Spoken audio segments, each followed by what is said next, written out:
With the Church of England strapping excessive taxes to anyone who separated from the Church, as well as charging and imprisoning many for blasphemy, many 17th century Britons came to the American colonies seeking religious freedom.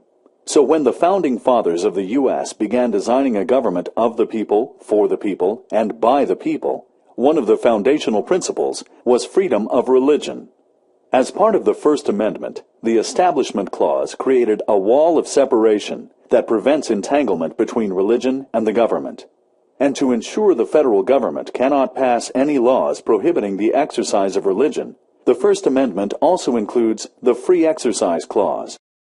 Believing with you that religion is a matter which lies solely between man and his God, that he owes account to none other for his faith or his worship, that the legitimate powers of government reach actions only, and not opinions, I contemplate with sovereign reverence that act of the whole American people which declared that their legislature should make no law respecting an establishment of religion or prohibiting the free exercise thereof, thus building a wall of separation between church and state.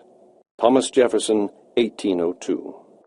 The Free Exercise Clause gives citizens the right to believe and practice the religion of their choice without government interference, and requires the government to respect and permit all religious ceremonies and activities unless those practices violate a law.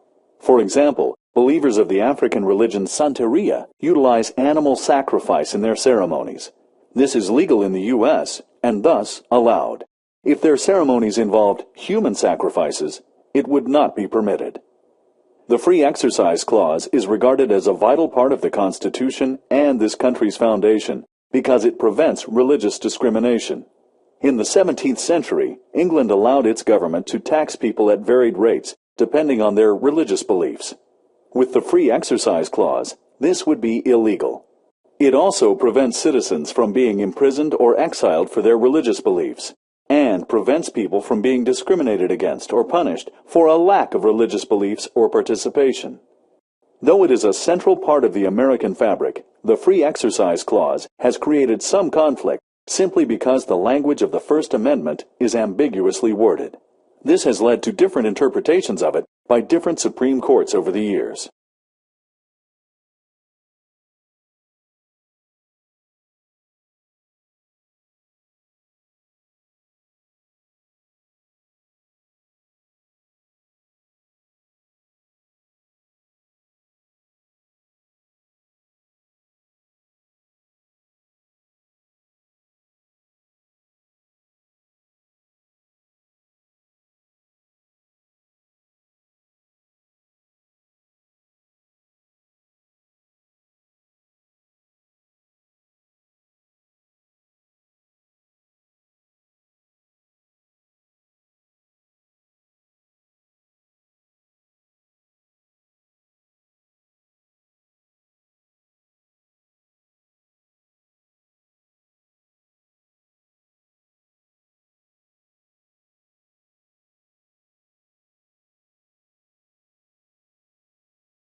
Just as America's founding fathers intended, the Free Exercise Clause of the Constitution has served to protect citizens' rights to have and practice religious beliefs. But not surprisingly, many conflicts have arisen over individuals' religious beliefs and their legality. Some of those conflicts have become landmark cases. The first case to challenge the Free Exercise Clause was Reynolds v. the United States in 1879. George Reynolds, a Mormon, had been found guilty of polygamy after marrying 2 women. Reynolds claimed the Free Exercise Clause gave him the right to have as many wives as he wanted because it was a custom of his religion. The court, however, disagreed, ruling that his religious beliefs were in violation of federal law. There has never been a time in any state of the Union when polygamy has not been an offense against society, cognizable by the civil courts and punishable with more or less severity. In the face of all this evidence, it is impossible to believe that the constitutional guarantee of religious freedom was intended to prohibit legislation in respect to this most important feature of social life. Morrison Waite, 1878. In 1944, a very different case came to the court when Guy Ballard was charged with fraud. Ballard claimed he had divine power to heal people, and so he solicited donations for his work through the mail. In U.S. v. Ballard, the court said the jury was not to evaluate the validity of Ballard's religion, only whether he sincerely believed he had these powers. This decision continues to prevent juries from considering whether a person's religious beliefs are true or logical. The courts have heard many cases dealing with religion and schools. In the 1940 case, Minersville School District v. Gobitis, 2 siblings were expelled from school for refusing to salute the American flag. Their father claimed this was an act of idolatry, something against their beliefs as Jehovah's Witnesses. The court ruled in favor of the school district, saying the need for national unity took precedence over their religious beliefs.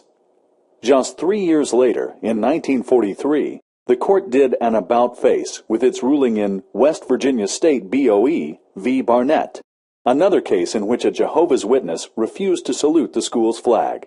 In this ruling, the court determined that requiring citizens to salute the flag violates the principle of a free society, and that it has limited benefit to national unity. If there is any fixed star in our constitutional constellation, it is that no official, high or petty, can prescribe what shall be orthodox in politics, nationalism, religion, or matters of opinion, or force citizens to confess by word or act their faith therein. If there are any circumstances which permit an exception, they do not now occur to us. Robert Jackson, 1943. Conflicts between religion and the workplace have also flared up in the courts.